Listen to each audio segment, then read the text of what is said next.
नमस्कार दोस्तों, स्वागत है आपका आज के मुख्य समाचारों की वीडियो में। जी हां दोस्तों, यहां पर आपको देखने को मिलेगी सुबह से लेकर शाम तक की सारी के सारी बड़ी खबरें, मुख्य समाचार, ब्रेकिंग न्यूज अपडेट के रूप में। तो दोस्तों आप लोगों से रिक्वेस्ट है इस वीडियो को ज्यादा से ज्यादा लाइक और शेयर करें। तो दोस्तों जानते हैं आज की पहली बड़ी खबर। बिहार चुनाव ओपिनियन पोल, नीतीश कुमार को मिलेगा फिर मौका, लेकिन तेजस्वी यादव की बड़ी लोकप्रियता। जी हां दोस्तों, नीतीश कुमार बिहार को नए सपने दिखा रहे हैं और नए सपनों के लिए फिर से मौका मांग रहे हैं। CSDS लोक नीति का ओपिनियन पोल बताता है कि नीतीश कुमार को बिहार एक मौका और दे सकता है। ओपिनियन पोल के मुताबिक नीतीश कुमार के एनडीए गठबंधन को 38% वोट मिल सकते हैं, वहीं तेजस्वी यादव के महागठबंधन को 32% वोट मिल सकते हैं। 6 दलों वाले गठबंधन ग्रैंड डेमोक्रेटिक सेकुलर फ्रंट को 7%, जबकि चिराग पासवान की लोक जनशक्ति पार्टी को 6% वोट मिल सकते हैं। यानी चुनावी रेस में नीतीश कुमार सबसे आगे हैं, उन्हें अभी कोई खतरा नहीं है। ओपिनियन पोल के वोट शेयर को सीटों में बदलकर देखा जाए तो नीतीश कुमार बहुमत के साथ फिर से सत्ता में वापसी कर सकते हैं। बिहार की कुल 243 विधानसभा सीटों में से एनडीए को 133 से 143 सीटें मिल सकती है। गौरतलब है कि बिहार विधानसभा में बहुमत का आंकड़ा 122 है, यानी बहुमत के आंकड़े तक आराम से नीतीश पहुंच सकते हैं। तेजस्वी यादव के महागठबंधन को 88 से 98 सीटें मिल सकती है। चिराग पासवान की एलजेपी 2 से 6 सीटों पर ही सिमट सकती है। इसके बाद दोस्तों जानते हैं अगली बड़ी खबर। पीएम मोदी का राष्ट्र के नाम संदेश, कहा लॉकडाउन गया है लेकिन कोरोना नहीं, बिगड़ने न दें स्थिति। जी हां दोस्तों, इस महामारी के संकट के बीच प्रधानमंत्री नरेंद्र मोदी ने मंगलवार शाम को राष्ट्र को संबोधित किया। इस दौरान पीएम नरेंद्र मोदी ने इस महामारी को लेकर किसी भी तरह की लापरवाही न बरतने की सलाह दी है। पीएम मोदी ने कहा है कि थोड़ी सी लापरवाही हमारी खुशियों को कम कर सकती है। प्रधानमंत्री नरेंद्र मोदी ने कहा है कि हमें यह भूलना नहीं है कि लॉकडाउन भले चला गया हो लेकिन वायरस नहीं गया है। बीते 7 से 8 महीनों में प्रत्येक भारतीय के प्रयास से आज भारत जिस संभाली हुई स्थिति में है, हमें उसे बिगड़ने नहीं देना है और अधिक सुधार करना है। आज देश में रिकवरी रेट सबसे अच्छी है। पीएम मोदी ने कहा कि दुनिया के साधन संपन्न देशों की तुलना में भारत अपने ज्यादा से ज्यादा नागरिकों का जीवन बचाने में सफल रहा है। इसके बाद दोस्तों जानते हैं अगली बड़ी खबर। औरंगाबाद जनसभा में तेजस्वी यादव पर दिव्यांग ने फेंकी चप्पल। जी हां दोस्तों, बिहार विधानसभा चुनाव में चुनावी सभा का दौर जारी है। जनता को लुभाने के लिए नेता जगह जगह जनसभा कर रहे हैं। इस दौरान लोगों की भीड़ भी अच्छी खासी देखने को मिल रही है, लेकिन भीड़ में वह लोग भी हैं जो नेता से अपनी नाराजगी जाहिर कर रहे हैं। ऐसा ही मामला औरंगाबाद में देखने को मिला जब मंच पर बैठे तेजस्वी यादव पर एक युवक ने चप्पल फेंक दी। दरअसल औरंगाबाद के भवंडी में कांग्रेस प्रत्याशी राजेश राम के प्रचार में तेजस्वी यादव के लिए मंच बनाया गया था, जहां उनका भाषण सुनने के लिए लोगों की भीड़ आई हुई थी। वहीं चुनावी सभा में अचानक उस समय अफरा तफरी मच गई जब मंच पर बैठे तेजस्वी यादव पर एक दिव्यांग युवक ने 2 बार चप्पल फेंक दी। इसके बाद दोस्तों जानते हैं अगली खबर। बिहार में ट्रेन हादसा, पूर्वांचल एक्सप्रेस के 2 डिब्बे उतरे पटरी से। जी हां दोस्तों, बिहार के मुजफ्फरपुर में पूर्वांचल एक्सप्रेस स्पेशल ट्रेन के 2 डिब्बे पटरी से उतर गए हैं। यह घटना समस्तीपुर रेलखंड के सिलोत स्टेशन के पास हुई। गनीमत रही कि बेपटरी होने के बाद भी कोई बड़ी दुर्घटना नहीं हुई। ट्रेन चालक की सूझबूझ से हादसा टल गया और सभी पैसेंजर सुरक्षित रहे। जानकारी के मुताबिक 5048 पूर्वांचल एक्सप्रेस ट्रेन मुजफ्फरपुर से समस्तीपुर की ओर जा रही थी। इसी दौरान सिलोत स्टेशन के समीप गुमटी नंबर 90B के पास ट्रेन से अचानक तेज आवाज आने लगी, लेकिन गेटमैन के तत्परता और ड्राइवर की सूझबूझ से ट्रेन को रोक लिया गया और एक बड़ा हादसा होने से बच गया। बताया जा रहा है कि ट्रेन में कोई तकनीकी खराबी आ गई थी, जिस कारण से यह घटना हुई। इसके बाद दोस्तों जानते हैं अगली खबर। केंद्र ने की दिल्ली एनसीआर में प्रदूषण से निपटने की तैयारी, अब हाइड्रोजन मिक्स सीएनजी से चलेगी बसें। जी हां दोस्तों, सर्दियों का मौसम शुरू होते ही दिल्ली एनसीआर की हवा में फिर से सांस लेना दूभर होने लगा है। कुछ दिनों से दिल्ली एनसीआर में वायु प्रदूषण खतरनाक स्तर पर पहुंचा हुआ है। कई रिपोर्ट्स में दावा किया गया है कि प्रदूषण फैलने में वाहनों से निकलने वाले धुएं की हिस्सेदारी काफी ज्यादा है। इसी के मद्देनजर केंद्र की नरेंद्र मोदी सरकार लगातार वैकल्पिक ईंधन के इस्तेमाल को बढ़ावा दे रही है। इसी कड़ी में भारत ने हाइड्रोजन मिक्स सीएनजी से वाहन चलाने की दिशा में कदम बढ़ा दिया है। पेट्रोलियम एवं प्राकृतिक गैस मंत्री धर्मेंद्र प्रधान ने दिल्ली में हाइड्रोजन मिक्स सीएनजी के डिस्पेंसिंग स्टेशन और संयंत्र का उद्घाटन किया। प्रधान ने कहा है कि यह पायलट प्रोजेक्ट नहीं बल्कि पूरी तरह से काम करेगा। बहुत जल्द ही दिल्ली एनसीआर में HCNG से सभी बसें चलाई जाएंगी। आने वाले दिनों में छोटे वाहनों में भी इसका इस्तेमाल किया जा सकेगा। सरकारी तेल विपणन कंपनी इंडियन ऑयल के रिसर्च और डेवलपमेंट सेंटर ने हाल ही में प्राकृतिक गैस से सीधे हाइड्रोजन सीएनजी के लिए पेटेंट विकसित किया था। इसके बाद दोस्तों जानते हैं अगली बड़ी खबर। लेकिन दोस्तों अगली खबर जानने से पहले आप लोगों से गुजारिश है कि इस वीडियो को लाइक करें, कमेंट करें और हमारे चैनल को सब्सक्राइब करें। साथ ही दोस्तों इस वीडियो के अंत में एक सवाल पूछेंगे जिसका जवाब देकर आप बन सकते हैं ज्ञान सम्राट। तो दोस्तों इस वीडियो को अंत तक जरूर देखें। तो दोस्तों जानते हैं अगली बड़ी खबर। कोरोना मरीजों का इलाज करने में नाकाम है प्लाज्मा थेरेपी, बंद कर सकता है भारत। जी हां दोस्तों, इस महामारी के इलाज की पद्धति में से प्लाज्मा थेरेपी को हटाया जा सकता है। मेडिकल रिसर्च की अग्रणी संस्था ICMR के डायरेक्टर जनरल भार्गव ने मंगलवार को कहा कि इस महामारी के इलाज की गाइडलाइंस में से प्लाज्मा थेरेपी को हटाए जाने को लेकर विचार चल रहा है। इस पर विचार इस महामारी के लिए बनी ICMR की नेशनल टास्क फोर्स कर रही है। प्लाज्मा थेरेपी को इलाज से हटाए जाने को बड़ा झटका माना जा रहा है क्योंकि कई राज्य गंभीर मरीजों के इलाज में इसका इस्तेमाल कर रहे हैं। कई राज्यों में इसके इलाज में प्लाज्मा थेरेपी का बड़ा रोल है। राजधानी दिल्ली में आपकी अगुवाई वाली सरकार ने तो प्लाज्मा बैंक को भी प्रमोट किया था। वहीं उत्तर पूर्वी राज्य असम में भी प्लाज्मा डोनेट करने वालों को कई तरह की सुविधाएं देने की बात कही गई थी। इसके बाद दोस्तों जानते हैं अगली खबर। मदरसों पर संस्कृति मंत्री का विवादास्पद बयान, कांग्रेस की मांग चुनाव आयोग ले संज्ञान। जी हां दोस्तों, मदरसों को लेकर मध्य प्रदेश की आध्यात्मिक एवं सांस्कृतिक मंत्री उषा ठाकुर के मंगलवार को दिए बयान पर विवाद खड़ा हो गया है। विपक्षी कांग्रेस ने आरोप लगाया है कि सूबे में सत्तारूढ़ भाजपा 28 विधानसभा सीटों पर 30 नवंबर को होने वाले उपचुनावों के प्रचार को सांप्रदायिक एजेंडे की तरफ मोड़ने का प्रयास कर रही है। आध्यात्म एवं संस्कृति मंत्री ने अपने बयान में मदरसों को सरकारी खजाने से मिलने वाली आर्थिक सहायता बंद किए जाने की पैरवी की है। उन्होंने यह दावा भी किया है कि देश के सारे कट्टरवादी और आतंकवादी मदरसों में पले बड़े हैं।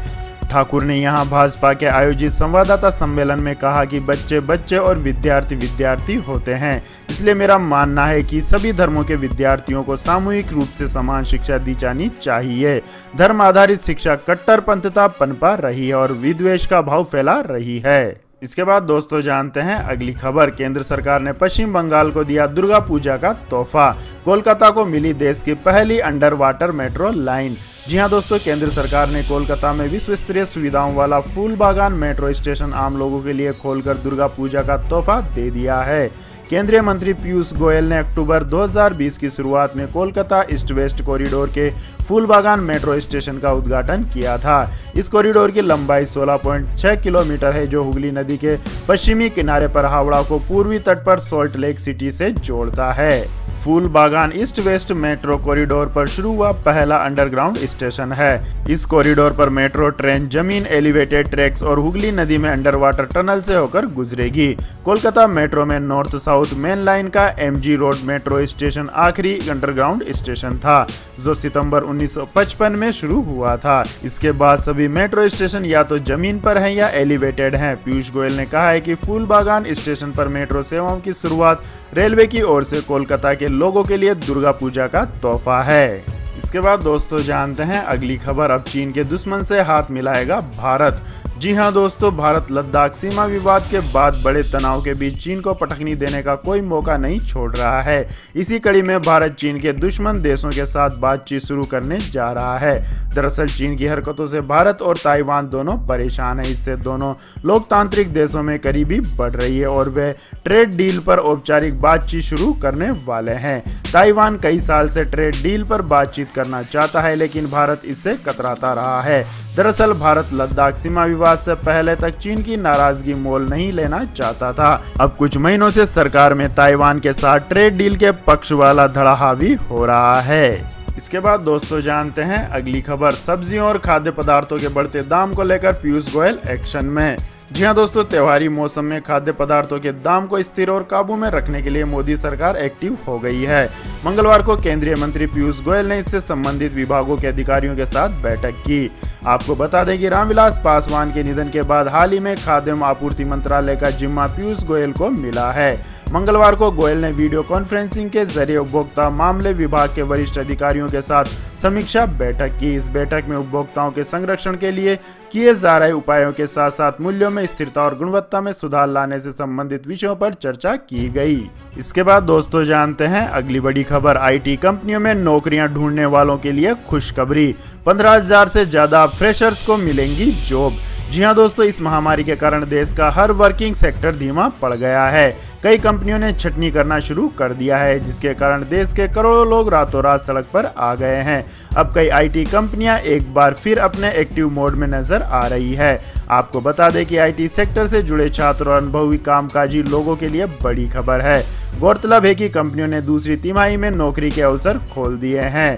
बताया जा रहा है कि शीर्ष 4 आईटी कंपनियों ने पहली तिमाही में 9,000 की गिरावट के बाद भी दूसरी तिमाही में 17,000 लोगों को नौकरी दी है। आपकी जानकारी के लिए बता दें, कंपनियों में पहली तिमाही में होने वाली फ्रेशर्स की हायरिंग को भी इस महामारी के बढ़ते प्रभाव के कारण स्थगित कर दिया गया था, क्योंकि अंतिम वर्ष की परीक्षाएं स्थगित कर दी गई थी और कंपनियां बोर्डिंग स्तर पर कैंपस में अपनी भर्ती पूरी नहीं कर सकी थी।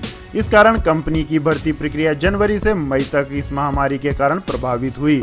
इन्फोसिस कंपनी के मुताबिक 1500 कैंपस में से कम 16,000 फ्रेशर्स की भर्तियां की जानी है। इसके बाद दोस्तों जानते हैं अगली बड़ी खबर। कम वेतन के चलते पीएम पद छोड़ने पर विचार कर रहे हैं बोरिस जॉनसन। जी हां दोस्तों, ये किसी के लिए भी चौंकाने वाली बात हो सकती है कि ब्रिटेन के प्रधानमंत्री बोरिस जॉनसन अपने सालाना कम वेतन के चलते अगले 6 माह बाद पद को छोड़ने पर विचार कर रहे हैं। ब्रिटिश मीडिया में टोरी सांसद के हवाले से यह खबर आई है। बोरिस जॉनसन का निजी तौर पर मानना है कि उनकी सैलरी सालाना 1,50,042 पाउंड तकरीबन 1.43 करोड़ रुपए है। इतनी कम कमाई में वह जीवन व्यतीत नहीं कर सकते। वे ऐसा सोचते हैं कि पद से हटने के बाद मौजूदा आमदनी का 2 गुना कॉलम लिखकर कमा सकते हैं। फिलहाल वे ब्रेक्जिट का हल करने के साथ इस महामारी से निपटना चाहते हैं। बोरिस जॉनसन को इस बात का मलाल है कि पूर्व के प्रधानमंत्री अपने कामों में उनसे ज्यादा कमा लेते थे। इसके बाद दोस्तों रुक करते हैं आज के मौसम अपडेट्स का। तो दोस्तों अगले 24 घंटों के दौरान आंध्र प्रदेश, तेलंगाना, कर्नाटक, उड़ीसा, गंगेय पश्चिम बंगाल, नागालैंड, मणिपुर, मिजोरम और त्रिपुरा में हल्की से मध्यम बारिश के साथ कुछ स्थानों पर भारी बारिश की संभावना है। वहीं आंतरिक उड़ीसा, दक्षिणी छत्तीसगढ़, मध्य महाराष्ट्र, दक्षिणी गुजरात, कोंकण, गोवा, मराठवाड़ा और तमिलनाडु में हल्की से मध्यम बारिश हो सकती है। वहीं केरल और दक्षिणी मध्य प्रदेश में हल्की बारिश होने के आसार हैं। इसके अलावा शेष भारत में मौसम शुष्क बना रहेगा। इसके बाद दोस्तों जानते हैं आज के पेट्रोल और डीजल के दाम। तो दोस्तों घरेलू पेट्रोल और डीजल की कीमतों में आज भी कोई बदलाव नहीं हुआ है। दिल्ली में आज भी पेट्रोल की कीमत 81 रुपए 6 पैसे प्रति लीटर है और डीजल की 70 रुपए 46 पैसे प्रति लीटर है। 4 दिनों से तेल कंपनियों ने रेट में कोई बदलाव नहीं किया है। इसके बाद दोस्तों जानते हैं अगली खबर। सोना 268 रुपए और चांदी हुई 1126 रुपए सस्ती। जी हां दोस्तों, दुनिया की सबसे बड़ी अर्थव्यवस्था अमेरिका में राहत पैकेज को लेकर जारी अनिश्चितता की वजह से विदेशी बाजारों में सोने की कीमतें लगातार गिर रही हैं। इसी का असर आज घरेलू बाजार पर दिखा। दिल्ली सराफा बाजार में 10 ग्राम सोने के दाम 268 रुपए तक लुढ़क गए। वहीं 1 किलोग्राम चांदी के दाम में 1126 रुपए की बड़ी गिरावट देखने को मिली। दिल्ली सराफा बाजार में 10 ग्राम सोने का दाम 268 रुपए गिरकर 50,860 रुपए प्रति 10 ग्राम हो गया है, जबकि 1 किलोग्राम चांदी का भाव 126 रुपए गिरकर 62,189 रुपए प्रति किलोग्राम पर आ गया है। इसके बाद दोस्तों जानते हैं अगली खबर। 4 साल के बच्चे को भी पहनना होगा हेलमेट, नहीं तो हो सकता है लाइसेंस रद्द। जी हाँ दोस्तों, कर्नाटक सरकार ने राज्य में ट्रैफिक नियमों में बड़ा बदलाव किया है। राज्य सरकार ने 2 पहिया वाहनों पर सभी सवारियों के लिए हेलमेट पहनना अनिवार्य कर दिया है। नए नियम के मुताबिक बाइक या स्कूटर पर सवार 4 साल से अधिक उम्र के बच्चे के लिए भी हेलमेट पहनना जरूरी होगा। कर्नाटक के परिवहन विभाग के नए नियमों के मुताबिक सभी 2 पहिया वाहन सवारों के लिए हेलमेट अनिवार्य है। इसमें 4 साल से अधिक उम्र के बच्चे भी शामिल है। नियम में साफ कहा गया है कि जो भी ट्रैफिक नियमों का उल्लंघन करते पाया गया उस पर जुर्माने के साथ 3 महीने के लिए ड्राइविंग लाइसेंस भी सस्पेंड कर दिया जाएगा। इसके बाद दोस्तों जानते हैं अगली खबर, नीट परीक्षाओं के परिणामों में बड़ी खामी का खुलासा, टॉपर को ही बना दिया फेल। जी हां दोस्तों, नीट परीक्षा के परिणामों में बड़ी खामी का खुलासा हुआ है। एसटी कैटेगरी के टॉपर मृदुल रावत को नीट 2020 के रिजल्ट में फेल बता दिया गया। इसके बाद जब आंसर की और रिकॉर्डेड रेस्पॉन्सिबल सीट चेक हुई तो मृदुल न सिर्फ पास हुए बल्कि वह एसटी कैटेगरी के टॉपर निकले। इसके बाद नीट के रिजल्ट को लेकर कई सवाल खड़े हो रहे हैं। इसके बाद दोस्तों जानते हैं अगली खबर, 15 दिसंबर तक बढ़ सकती है एयर इंडिया खरीद की बोली, सरकार देगी मूल्यांकन नियमों में राहत। जी हां दोस्तों, सरकार संभावित बोलीदाताओं को आकर्षित करने के लिए एयर इंडिया के परिसंपत्ति मूल्यांकन नियमों को आसान बताते हुए बोलीदाताओं को उद्यम मूल्य के आधार पर पेशकश करने की इजाजत देगी।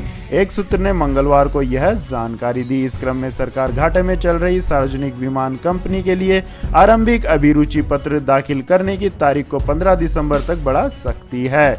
सूत्रों ने कहा है कि उद्यम मूल्य के आधार पर बोली आमंत्रित की जाएगी, जो अधिग्रहण सौदे के लिए एक लोकप्रिय मूल्यांकन पद्धति है। इसके बाद दोस्तों जानते हैं अगली खबर, चीनी प्रोडक्ट के बायकॉट का असर, सैमसंग और लावा बने सबसे पसंदीदा स्मार्टफोन ब्रांड। जी हां दोस्तों, चीन के साथ सीमा विवाद के चलते भारत में एंटी चाइना माहौल तैयार हो गया था, जिसका असर अब दिखना शुरू हो गया है। एंटी चाइना मुहिम के चलते भारत में चीनी स्मार्टफोन की लोकप्रियता में गिरावट दर्ज की गई है। आलम यह है कि हर 2 में से एक भारतीय यूजर चीन के स्मार्टफोन का विकल्प ढूंढ रहा है। हालांकि इसी तादाद में यूजर्स भी लगातार चीनी प्रोडक्ट को पसंद कर रहे हैं। एंटी चाइना सेंटीमेंट के बीच चीनी कंपनियों के इतर देसी स्मार्टफोन ब्रांड लावा और साउथ कोरियाई स्मार्टफोन ब्रांड सैमसंग की लोकप्रियता बढ़ी है। तो यह थी दोस्तों आज की सभी महत्वपूर्ण बड़ी खबरें। और दोस्तों बारी आती है आज के माइंड क्यूज क्वेश्चन की, जिसका जवाब देकर आप बन सकते हैं नॉलेज सम्राट। तो दोस्तों आज का सवाल है, विक्टोरिया पैलेस कौन से शहर में स्थित है? जी हां दोस्तों, अगर आपको इस सवाल का जवाब आता है तो तुरंत कमेंट सेक्शन में लिख दीजिए और इस वीडियो को लाइक कीजिए, कमेंट कीजिए, शेयर कीजिए और हमारे चैनल को सब्सक्राइब करके बेल आइकन का बटन भी दबा लें। धन्यवाद। जय हिंद, जय भारत, वंदे मातरम।